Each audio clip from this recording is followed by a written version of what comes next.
La Renault 5 fête ses 50 ans cette année. Qu'est-ce qu'il a dit?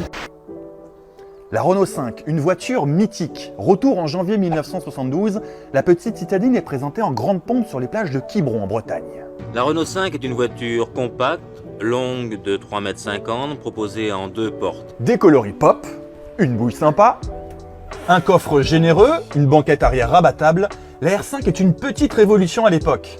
Sa cible, les jeunes et les femmes actives. La R5 est une voiture dans laquelle on a joué et le confort et la fonctionnalité. Principale nouveauté, devant et derrière, des boucliers en plastique, terminés les traditionnels pare-chocs, c'est une première en Europe.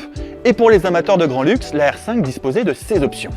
La finition joue sur le principe des options pour vous livrer une voiture pourvue de vitres teintées, possédant un toit ouvrant et équipée d'un récepteur radio.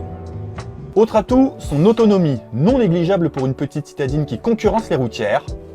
La R5 cartonne de 1974 à 1983, c'est la voiture la plus vendue en France. Une voiture qui se décline en plusieurs modèles, joliment mise en scène dans la cour de Renault.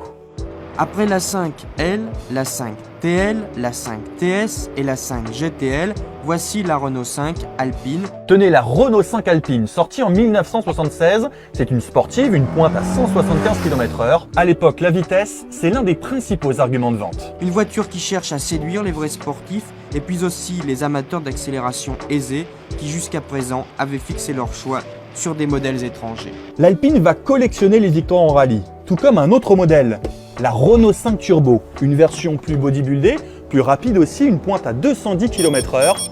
En revanche, niveau design, ça laissait perplexe ce journaliste. D'abord, les stylistes ont pris le pas sur les techniciens. Pas moins de 10 cadrans, mais ils sont à peine lisibles et la jante anguleuse du volant est très désagréable.